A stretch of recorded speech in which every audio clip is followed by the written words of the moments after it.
E sejam todos muito bem-vindos ao nosso próximo episódio sobre as tentantes na nossa temporada do nosso Pode Isso, Doutora. E agora é um assunto muito polêmico, é um assunto que vocês têm muitas dúvidas. A gente já conversou um pouco sobre embriologista, a gente já conversou um pouco sobre o papel da enfermagem nos tratamentos, mas meninas, agora a gente vai apertar o calo e tirar todas as dúvidas que vocês têm sobre a parte financeira do tratamento. Eu sei que isso gera muita ansiedade, gera muita angústia. Será que eu vou conseguir fazer meu tratamento? Será que eu não vou conseguir fazer meu tratamento? Como é que é? Como é que eu entendo sobre esses valores? E eu trouxe para falar com vocês nada mais, nada menos que a enfermeira responsável da clínica Nilo Frantz, da unidade de São Paulo, a super, a top. Essa sabe das coisas, gente. É sério. Eu recomendo vocês a conversarem com ela, seriamente. Mariane Félix, seja muito bem-vinda. Gente, ela tá morrendo de vergonha, mas seja muito bem-vinda, Mari. Doutora. Obrigada de você ter aceitado o convite pra gente falar desse assunto tão polêmico. Obrigada a vocês pelo convite. Imagina, fica despreocupada que eu não fiz nenhuma muita pergunta assim, sabe? Difíceis e tudo mais. Então, não te colocando na berlinda, mas já te colocando, eu queria que você explicasse pra gente, pra nós tentantes aqui que tá acompanhando, como é que é feito a questão de um orçamento de tratamento. O que eu recebi um diagnóstico do meu médico de que eu vou precisar fazer um tratamento, aí eu caí lá na clínica, né? O que eu tenho que entender da parte financeira? Eu queria que você começasse, a gente vai pegar leve na primeira pergunta, só explica pra mim. Normalmente quando a gente passa um orçamento para o paciente, né, a gente começa do início, né, explicando quando vai ser iniciado todo esse processo, que é quando a paciente menstrua, né, que ela vai ter visitas frequentes à clínica para os ultrassons. Então, dentro desse orçamento temos os ultrassons seriados, né, que é necessário que ela faça, a parte do laboratório, né, que é embriologistas, equipe de enfermagem dentro do centro cirúrgico, o médico que vai fazer o procedimento, né?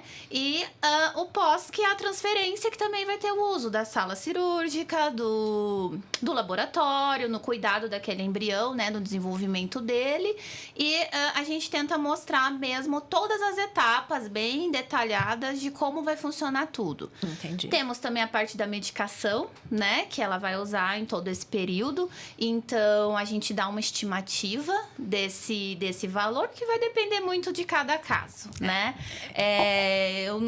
Eu costumo falar quando eu passo orçamento, eu não posso te dizer que você vai usar o mínimo, vai usar o máximo, podemos extrapolar nesse máximo também dessa estimativa, mas vai de acordo com a tua necessidade, né? O que seus ovários vão pedir de medicação pra gente. Eu acho que é isso que é difícil da gente explicar, né, Mari? Que dentro de um laboratório, meninas, tem todo um contexto, né? Que nem a Mari estava explicando pra gente. Tem a parte dos exames seriados, né? Então, quando vocês vão lá, fazem os ultrassons, isso vai estar na questão do orçamento.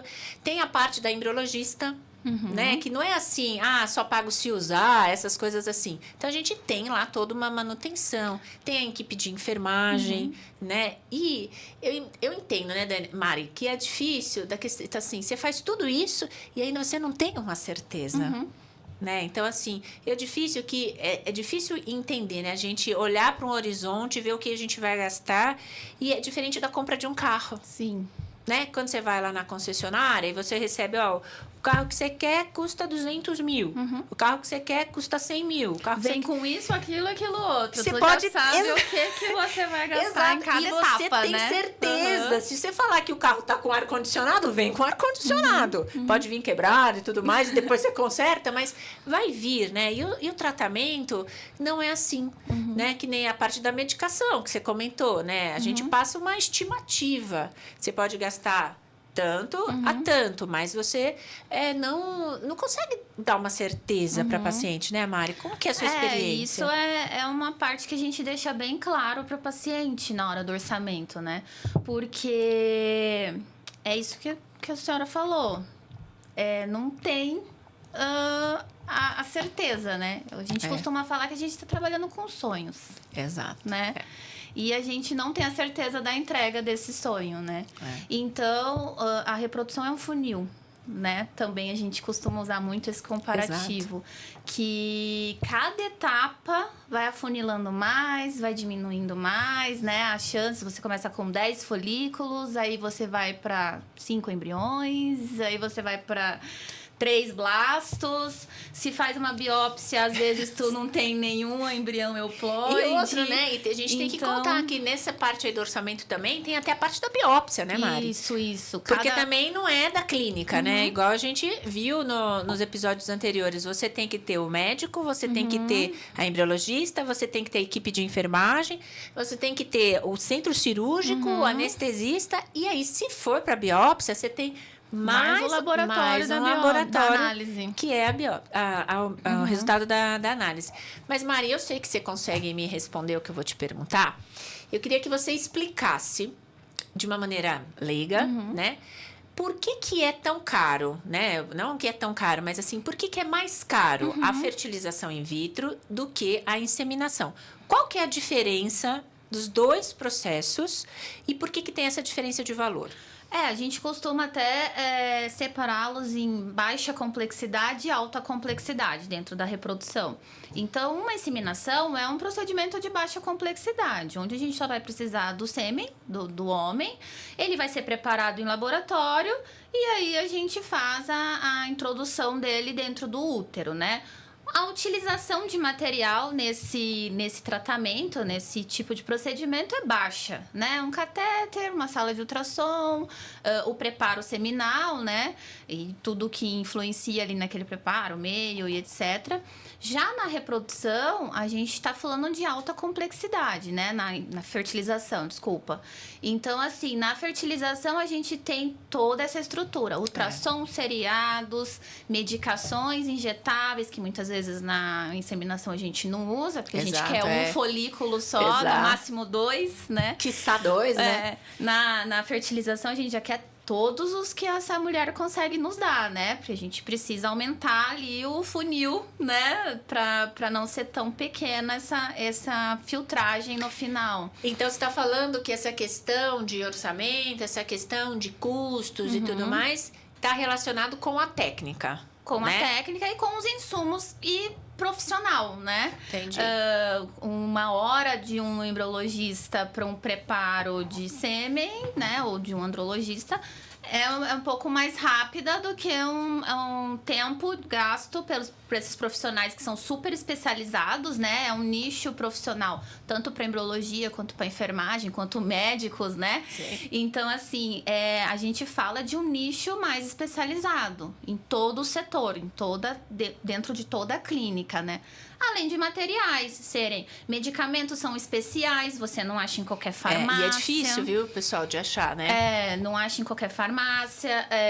Os materiais utilizados, a gente tem muita norma da vigilância sanitária, né? Então, são placas que não podem conter XY porque é embriotóxico, né? Tá. Até os embriologistas não podem usar perfume, não podem usar maquiagem. Então, assim, é um ambiente muito restrito e muito profissionalizante, muito profissional, né? Entendi. E assim, o preparo de um ciclo de FIV, ele começa na parte de laboratório no dia anterior. Porque tem que preparar meio, tem que colocar o meio, né, pra se adequar ao procedimento do próximo dia. As plaquinhas são todas marcadas, nome, né, com a previsão da quantidade de óvulos que vão ser captados. Elas fazem, né, a quantidade necessária de meio e etc. Pega uma parte da incubadora separada para aquele paciente. Então, assim, é tudo muito personalizado também, né? Além de ser... falar desse assunto tão difícil que é falar sobre custos e investimento para um tratamento, a gente sabe que é muito doloroso, né? A gente sabe que ainda a gente não tem uma política de saúde pública que abranja a maioria das pacientes. A gente sabe disso. E nem planos de saúde, né? É isso que eu ia te perguntar, que seria a minha próxima pergunta. Como que é a sua experiência? realmente os planos de saúde não cobrem, realmente as pacientes não têm esse apoio. Você acha que tem alguma possibilidade de um dia vir, porque né, se eu não conseguir engravidar, também deveria ser considerado como uma doença, né? Por que o convênio não cobre? Como é que é essa questão, Mari? A gente não tem apoio de planos de saúde. Para eles, a infertilidade não é uma doença, né? A não engravidar não é uma doença. Então, eles não fazem a cobertura dos procedimentos, né? Entendi. Então, é tudo no particular mesmo. Às vezes, as pacientes conseguem um reembolso, né? De ultrassom, às vezes pode conseguir. Isso ela pode tentar pleitear pro convênio dela. Pelo convênio, né? Pela nota fiscal e porque etc. um ultrassom no particular, um ultrassom no convênio é um ultrassom. É um ultrassom. E aí você acha que elas têm essa... As consultas, né? Às vezes elas podem tentar esse reembolso ou no imposto de renda, né? A Mari é uma pessoa bem engajada. A Mari, a cultura lá do laboratório, da clínica, eles fazem muito estudo, eles fazem muita publicação em congresso, eles estão sempre dentro das updates aí, né? Então, assim, você acha que tem alguma esperança para nós tentantes, né? Que isso vá vir de uma maneira do convênio, ou você acha que vai ser um futuro longínquo? Nas últimas coisas que você tem visto aí, de congresso e tudo mais, o que tem se falado? Eu acho que ainda é um pouco longe, né? Ainda mais pelo que os planos de saúde ultimamente têm passado, né? A gente vê que tá cada dia mais difícil tu conseguir um reembolso, conseguir uma cobertura. Muitos médicos não querem mais fazer atendimento por eles, né? Então, assim, como eu não vivo muito nesse meio de plano de saúde, eu não sei muito entrar no que eles estão pensando e como eles agem, né, diante disso. Mas eu acho que uma coisa boa que a gente pode ver no futuro é quando a gente conseguir os pacientes oncológicos, né, para preservação da fertilidade, que a gente teve há pouco uma liberação para pacientes oncológicos fazerem o congelamento. Isso foi uma vitória nossa, né? Então, assim, eu acho que com esse lado a gente pode tentar futuramente talvez a gente consiga, né? Mas assim, fui lá, passei com a Mari, ela me passou os valores, né, de orçamento e tudo mais. Como é que eu tenho que me preparar? Aquilo lá é um preço fechado? Pode ter alguma intercorrência? O que eu tenho que esperar dos meus gastos? Isso é a primeira pergunta. E a segunda, que eu já vou emendar, é o seguinte. Antigamente, se falavam que eram procedimentos inacessíveis, né? Que eram assim, nossa, eu tinha que vender uma casa, minha vizinha vendeu uma casa, a minha amiga vendeu um carro, não é isso que vocês já ouviram falar? O pessoal aqui do estúdio está falando que é isso que eles já ouviram falar. Como é que tá hoje? Então, eu queria que você respondesse pra gente tudo isso com essa parte financeira. O que eu tenho que me programar, de repente, e por que tem esse mito todo? Acho que no começo, sim, era um procedimento mais caro. É aquela coisa da lei da oferta e da procura, né? Hoje, se tornou um pouco mais popular, né? Eu lembro que quando eu comecei... eram horários, assim, muito distantes. Tipo, 1 hora para um paciente, tava 30 minutos de intervalo, que era o tempo daquele paciente sair, para outro chegar. Porque não podiam se encontrar na sala de espera, né? Olha! Existia um tabu por detrás da reprodução. Hoje, não. A gente já... Às vezes até as amigas se encontram ali. Oi, tudo bom? Você tá aqui também? Nossa, a mesma clínica! Então, assim, isso eu acho que tornou-se mais acessível pros pacientes, né? Agora, ainda é um tratamento que você precisa se planejar, né? Mas eu acho que muitos pacientes, eles acabam não procurando pelo medo de se ter um orçamento. Mas é por isso que eu tô trazendo à tona esse podcast e gravar essa parte, exatamente por isso. Porque, assim, o medo de saber o valor, né? O medo de ir lá e saber quanto que eu vou gastar, quanto que eu vou... Isso, assim, como é que tá hoje? Como é que é? Hoje a procura tá maior. Uma coisa que, assim, eu não acho muito legal, mas... é que as pacientes às vezes ligam. Quanto é o procedimento nessa clínica? Aí ligam. É que eu tô fazendo orçamentos, né? né? Cotação. Eu tô fazendo uma cotação para ver Cotação. qual que eu vou escolher. E eu acho que não é só isso que o paciente tem que olhar, né? Ele tem que participar de uma consulta, ver se gosta daquele médico. Não adianta o médico cobrar mais em conta e não ter o matching, né? Paciente-médico. Ou ele usa um laboratório que não tem uma taxa. Ele precisa conhecer as taxas daquele laboratório, né? A estrutura daquela clínica. E quando a Mari fala de taxa, meninas, é bem assim, taxa de sucesso. Isso. A taxa de entrega, né? Quantos óvulos daqueles que foram descongelados aguentaram o descongelamento? Qual é a taxa que eles conseguem de blasto, né? De então, fertilização, assim, exato, né? Então, é isso então, que eu acho elas não que entendem isso, né? Elas indo numa consulta e a gente passando... Porque às vezes essa paciente nem precisa de uma FIV. Uma inseminação resolve, ela já vai, eu preciso de uma FIV, né? Entendi. Liga, e quanto tá uma fertilização? E tem essa questão, a gente passa o valor da FIV, mas tem a biópsia, a gente não sabe se ela vai precisar de uma análise genética, a gente não sabe a reserva ovariana dessa paciente, quanto de medicação, né? Então se ela tem que entender que pode ser que ela tenha que gastar mais com medicação. Isso, com medicação. Que começou o jogo, como é que eu vou parar?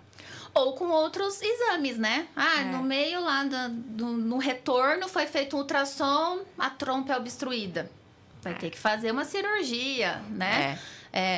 Eu preciso de um exame mais específico, que o plano não cobre. Está disposta a fazer, né? Pagar por esse valor desse exame?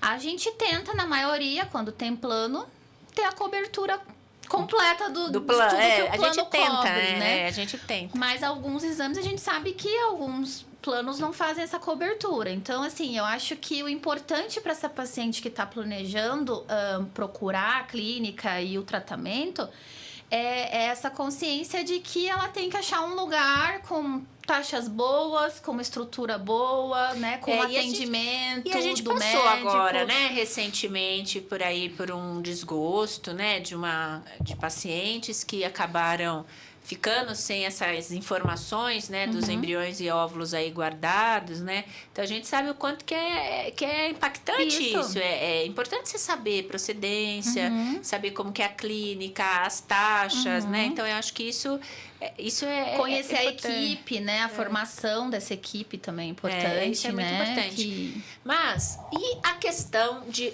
óvulos doados? Como é que funciona, né? A gente sabe que aqui no Brasil tem as regras para seguir de doação, né? Eu posso ir lá doar meus óvulos e receber um dinheirinho e sair com meu dinheirinho e vou comprar uma bolsa, vou gastar numa viagem. Como é que funciona a doação? Porque eu vejo que tem muito medo, né? As pacientes têm medo de, será que aquela mulher que vai receber os meus óvulos vai bater aqui na porta da minha casa, né? Então, como é que funciona essa questão de você doar os óvulos da parte financeira também? Na parte financeira, era uma coisa que eu ia falar sobre uma alternativa de redução de custos, né? Tá. No Brasil, a gente não tem comercialização de material, mas o que a legislação permite, né, a resolução, é que haja a doação desses gametas com desconto, né, para essa paciente no tratamento, que a gente chama de doação compartilhada. Então, você doa seus óvulos e você ganha, né? Quem pagaria esse seu tratamento seria a receptora desses óvulos, né? Então, assim, deixando bem claro, meninas, vocês não vão ver dinheiro. Não. Vocês não vão lá, vão fazer um procedimento e tá aqui seu cheque. Na verdade, é você não ter essa questão do custo da parte do laboratório. Né? Seja para congelamento social, né? Criopreservação, ou para fertilização mesmo. Eu tenho uma reserva ovariana boa, estou dentro da idade permitida, né? Que a lei considera adequada para. Então, eu posso, tanto para um ciclo de fertilização, quanto para um ciclo de congelamento, fazer essa doação compartilhada. Então, a receptora, que eu não sei quem, nunca vai saber quem é, ela vai custear esse seu tratamento como uma gratidão, né? A gente pode ver tá me facilitando a vida, forma, né? Você tá dando aquilo que eu não tenho. Isso, é uma troca. Né? Mas você tocou numa ponta. Então, jamais quem doou saberá para quem vai. Isso. É isso. Jamais. E aí, vamos fazer um jogo do contrário agora. Então, agora eu sou quem não tem óvulo e agora eu preciso dos óvulos. Como que eu tenho que entender o que vai vir de custo no meu tratamento? Porque pela lógica do que você está conversando até agora, então, ser receptora é um dos tratamentos mais caros. É o mais caro. Isso. Acertei. Tá vendo? Acertei, gente. Acertei. Ser então, receptora. ser receptora é um dos tratamentos mais caros. É, porque você vai fazer, né? Vai custear o tratamento da tua doadora, mais o que você vai fazer com os seus óvulos, né? Fertilizá-los, análise genética. Então, tudo isso vai ser custo seu. Tá, mas se eu tô pagando, eu quero saber quem me doou. É, não pode, a lei não deixa. De repente, a gente podia ter, né? Não pode. Então, nem a receptora... Então, eu que fui lá e pedi para fazer óvulos doados. Não conhece a doadora. Não vou conhecer a doadora. E nem a doadora vai conhecer a receptora. Não. E como que os laboratórios fazem tudo isso? São feitos em dias diferentes? O dia que a doadora vai fazer um ultrassom, a receptora nunca tá lá? Como é que é? Porque assim, vamos combinar? Eu tô lá. Tu vai ficar olhando, Eu né? sou a receptora. Aí eu tô lá na sala Tô de de espera. olho. Quem que daqui é parecida comigo? Eu acho que aquela mocinha ali, aquela mocinha acho que é parecida, acho que eu vou pegar o dela. Sim. Então, assim, eu sei que vem isso, mas, gente, a gente é mulher, a gente quer saber de tudo. Né? Como é que é feito? A gente tenta ao máximo horários diferentes, né? Se forem procedimentos a fresco, né? Horários completamente diferentes. Doadora primeiro horário e receptora último horário permitido. Entendi. Pra que não haja esse encontro. Mas já aconteceu de paciente chegar mais cedo, né? E aí, o que a gente faz? Aí a correria... Você já pensou? Você já pensou? Pra ninguém Você tá lá na clínica e você se chega e fala assim, vou chegar mais cedo. Aí você dá uma... Mano, eu acho que dá um match. Eu acho que você pode. O tom da pele igual, o cor dos olhos. Já aconteceu de paciente na recepção me chamar. Vem aqui. Aí eu... É aquela ali, né? Não é. É sim.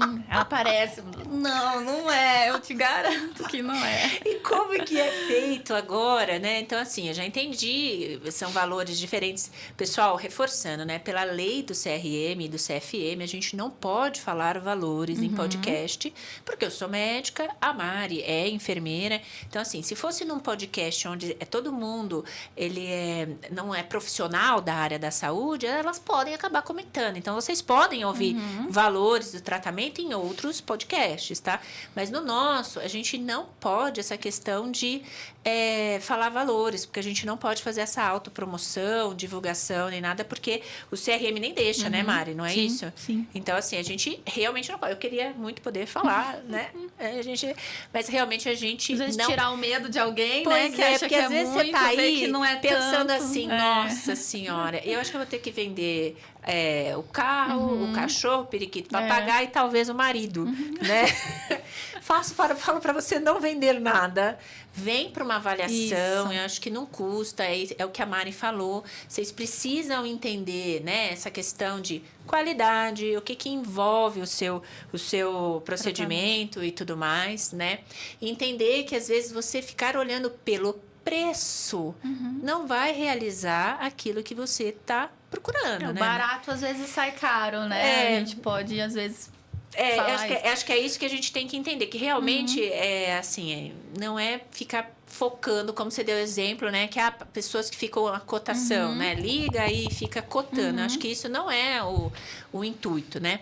Mas eu queria que você, já que a gente tocou no assunto doação e recepção, né? De óvulos, eu acho que agora a gente vai deixar uma dúvida aí. Eu não gosto de gerar essa dúvida em quem está acompanhando a gente. Como que é feito, Mari, a questão de você cadastrar as mulheres? Elas podem ligar lá para você ou falar assim, olha, eu assisti o pod, ou eu tô aqui, tô vendo que pode ser doação. Como é que é isso? Como é que é feito? Elas podem ter esse ato de ir lá e, de repente, como é que funciona? Sim, elas podem procurar, olha, né, tenho interesse te vi no pod da doutora Carol e tenho interesse de doar óvulos, né, quero saber se eu sou candidata a isso, estou preparada para. A gente marca uma consulta com o médico, né, e também temos a responsável pelo setor de ovodoação da clínica. Virá aqui também. É cenas do próximo capítulo, meninas. Ela vai explicar melhor. Ela vai dar o tintim por tintim, Sim, a nossa Fernandinha. isso. A Fernandinha é de Porto Alegre, né? E a gente sabe que ela vem em agosto e ela vai destrinchar para vocês toda a parte de como é que é o cadastro, como é que é. Mas, como a gente tocou, né, nesse assunto e gera essa dúvida, então se eu tô lá, tô assistindo o pod, falo, nossa, gente, olha, achei que é interessante. Como é que é, então? Ela entra em contato, a gente marca consulta com o médico e com a Fernanda, né? Ela vai fazer a seleção, avaliar, né? O médico vai pedir alguns exames. E aí entra nesse banco de doadoras da Fernanda, né? Da clínica, que é a Fernanda que é a responsável. Sim. E aí ela vai vendo com quem faz o match, né? Com quem que essa paciente vai ser receptora dessa paciente doadora. Então, por exemplo... Aí ela pode fazer antes, né? Ela pode fazer esse congelamento prévio. E aí, quando achar a receptora, essa receptora faz os acertos financeiros, né? Como o foco é o custo. Ela faz o acerto financeiro referente a essa doadora. Ou simultâneo, né? A gente faz simultâneo pra fazer eu o acho fresco. muito bonito essa questão de doação de óvulos. Eu trabalho muito isso lá na clínica. Eu tenho muitos pacientes que foram receptores, né? Que tá lá na clínica. Eu tenho bastante isso. E vocês, mulheres, precisam entender que no último guideline, né? Na última recomendação de congelamento, o congelamento não acelera a sua menopausa. Então, assim, não é porque você tá fazendo 1 ou 2 ciclos para doar que você vai antecipar a sua menopausa. Isso não vai acontecer. Não vai diminuir a sua reserva ovariana, que eu acho que isso, todas nós mulheres estamos passando por um momento de medo da nossa reserva ovariana, né? Isso não, né? Tá todo mundo com medo da reserva ovariana, medo do tempo, né? E aí eu tenho certeza que alguém tá em casa pensando, vou doar nada? Depois vai ficar faltando, vou ficar sem. Então, não tenham esse medo de falar sobre doação de óvulos, sobre ir lá e pesquisar. Não fiquem lendo na internet coisas que às vezes não têm procedência. Então, doar óvulos não diminui a sua reserva ovariana, não acelera a sua menopausa, não vai trazer uma doença para você. E assim, hoje, os procedimentos têm um mínimo de intercorrência. Né? Então, é muito seguro fazer. As medicações estão muito avançadas, né? Antigamente se tinha hiperestímulos, né? Exato. Porque eram doses cavalares de medicação. Hoje não, a gente consegue moldar isso, né? Até uma questão que a gente consegue diminuir custos também, porque algumas medicações vêm com uma dosinha extra, né? Com uma sobra. Então, lá na clínica, por exemplo, a gente sempre fala, guarda. Ah, mas não tem nada. Tem um líquido ainda. Guarda que a gente consegue aspirar ali e ainda fazer mais, e né? que pode até diminuir na questão de custos, né? Porque então... a medicação tem medicações que são todos os dias, né? Tem algumas que são de depósito, mas algumas são todos os dias. Então, se a gente conseguir diminuir 1, 2 dias, já tá uma economia. Né? Já é uma dose já faz a diferença, né? Mari, eu quero te agradecer do fundo do meu coração sua presença na minha nova jornada do Pode Isso, doutora?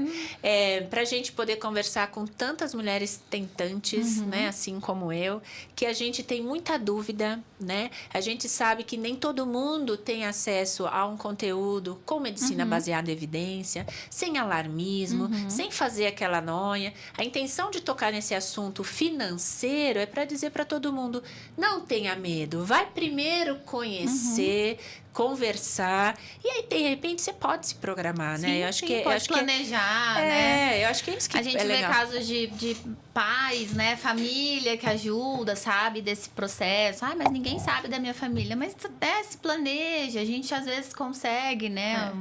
Tem clínicas que trabalham com baixo custo, né? Baixa renda. Legal. Então, assim, a gente pode ver com o médico se não consegue diminuir na medicação ali, né? Fazer uma personalização uma ali, personalização, né? Um estímulo ali legalzinho para amigável, né? Os protocolos amigáveis, né? Para um custo sair um pouco mais em conta, né? Então, assim, acho que elas não têm que ter medo, tem que procurar e entender que é qualidade. também importa. É isso que eu acho que é. Qualidade de tudo, né? Desde a tua entrada na clínica até a finalização da sua jornada. Então, eu acho que... É isso que eu acho que isso é mais importante. Eu acho que a Mari acabou de deixar aí para vocês a principal mensagem, né? Que ela vem falar aqui para vocês como representante, como responsável de uma clínica inteira. Então, tudo passa por ela. Ela sabe essa questão de custo, é mais importante. Quero te dizer muito obrigada de estar aqui, aceitado o convite, saído da clínica, vindo até aqui para a gente conversar. Mas era muito importante a sua presença. Você sabe o tanto que eu sou grata para você. A Mari me acolheu muito. É uma pessoa muito especial, tanto para mim quanto para o Alê. Então, fica aqui minha eterna gratidão. Obrigada.